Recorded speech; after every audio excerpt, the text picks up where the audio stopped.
Halo Sobat Catur semua, selamat bertemu kembali. Di video kali ini saya akan menggali partai dari pecatur nasional zaman dahulu, yaitu Tan Hoan Leong.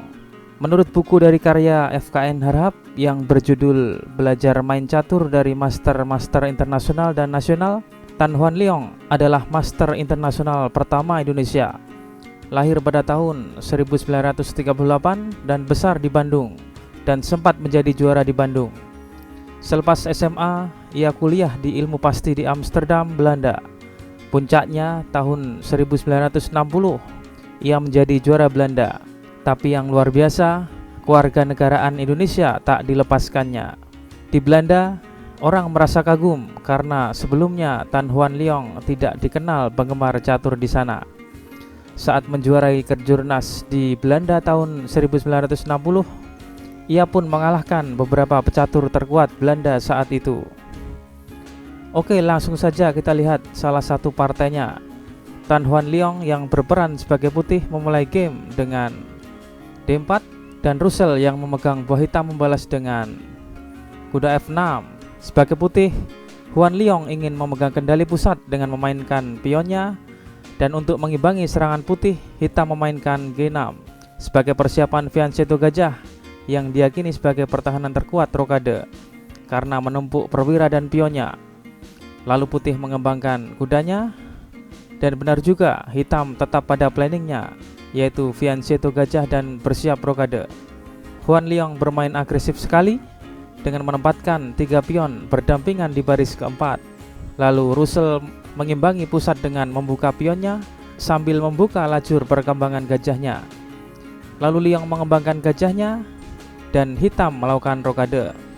Kemudian putih semakin agresif dengan menempatkan pionnya sejajar di baris keempat. Sepertinya sangat mengerikan sekali barisan pion di pusat ini.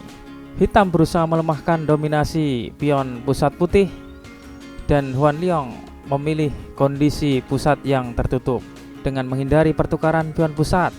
Russell mengembangkan bentengnya, dan Hoan Leong membalas dengan mengembangkan gajahnya. Akhirnya hitam berusaha menggugat pusat dengan meminta kejelasan sentrum dengan menawarkan pertukaran pion pusat.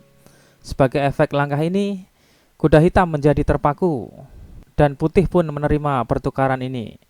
Sekarang coba perhatikan Sobat Catur semua, bagaimana langkah terbaik hitam dalam memukul pion putih ini. Dengan gajah atau dengan pionkah? Oke, mari kita lihat bedanya.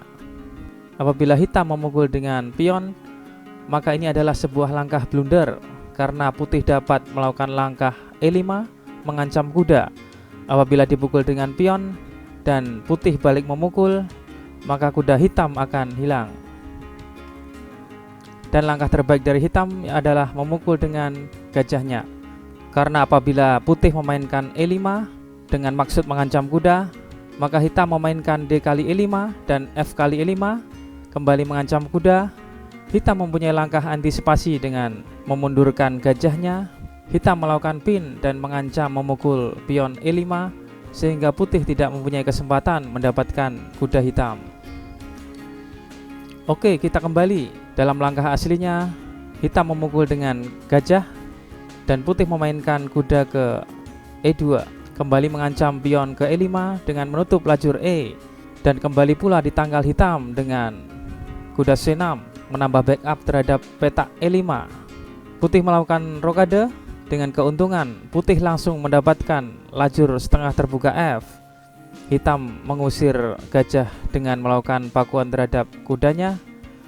Kemudian gajah mundur, dan lagi-lagi gajah ini dikejar dengan G5, suatu pengorbanan pion sementara untuk mengalihkan putih dari petak E5 agar dapat ditempati perwira hitam. F kali G5, kuda hitam secara cerdik melangkah ke G4. Inilah kuncinya, karena gajah putih H4 ini tidak terlindungi, maka pion G5 jadi terikat. Langkah kuda hitam ini sekaligus mengancam melakukan garpuan ke E3. Kemudian Leong menempatkan menterinya ke D2, membackup pion G5 dan petak E3. Hitam mengikut sertakan kuda satunya turut serta dalam permainan. Kuda hitam berusaha diusir. Langkah ini memaksa terjadinya pertukaran perwira dengan kuda pukul gajah, dan putih memilih kuda G4 yang dipukul. Karena menteri masih ingin mempertahankan pion G5, kemudian kuda mundur sambil mengancam pion G4 dan C4. Putih terpaksa melepaskan salah satu pionnya karena tidak dapat dipertahankan keduanya, dan putih lebih memilih mempertahankan C4-nya dan melepaskan G4. Kuda pukul pion G4, kemudian putih mengikut sertakan bentengnya dalam permainan dan mengancam pion D6.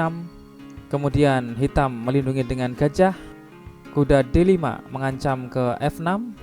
Hitam berusaha mengurangi tekanan di peta F6 dengan melakukan pertukaran pion dan balik dipukul gajah.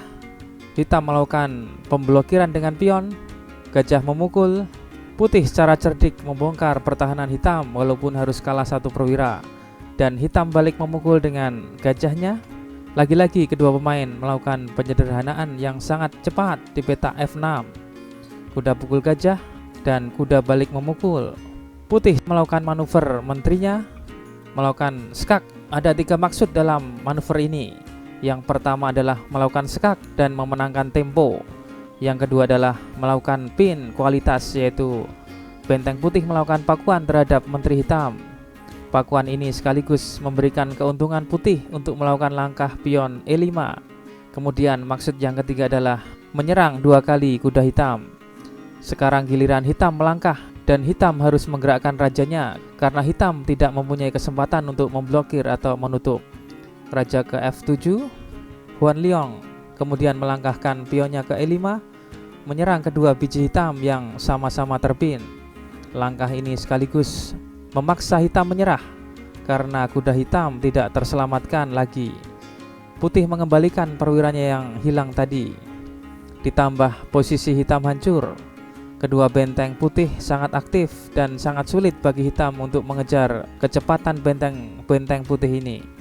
Dalam sebuah majalah berbahasa Jerman, Grandmaster yang juga merupakan profesor, yaitu Grandmaster Max Yue, menulis bahwa langkah terakhir pion putih dengan lelucon si penyerbu. Apabila hitam memaksakan meneruskan permainan, misalnya dengan D kali E5, maka benteng kali menteri dan dipukul benteng, menteri kali F6 skak, raja ke G8, menteri G6, raja H8, menteri G6, raja G8, dan benteng F3 dengan ancaman mat untuk beberapa langkah ke depan. Apabila hitam melanjutkan dengan gajah ke F5, maka benteng kali pion dan benteng kali E5, benteng pukul menteri dan dipukul balik dengan benteng, dan kuda ke G3, hitam akan tetap kehilangan salah satu perwiranya dan putih menang kualitas.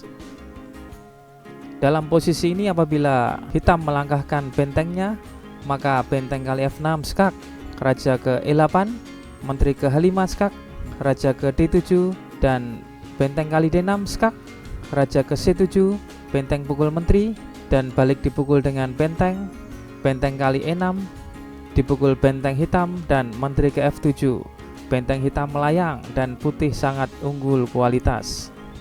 Oke sobat catur semua, demikianlah pertandingan antara Tan Huan Liong, Master Internasional pertama Indonesia, melawan Russell di sebuah kejuaraan nasional di Belanda tahun 1960. Semoga apa yang disampaikan dapat menambah wawasan tentang sejarah percaturan Indonesia dan memotivasi kita untuk go internasional, bahwa Indonesia sebenarnya tidak kalah kualitas dengan pecatur-pecatur Eropa. Sekian dan terima kasih. Sampai jumpa di video selanjutnya.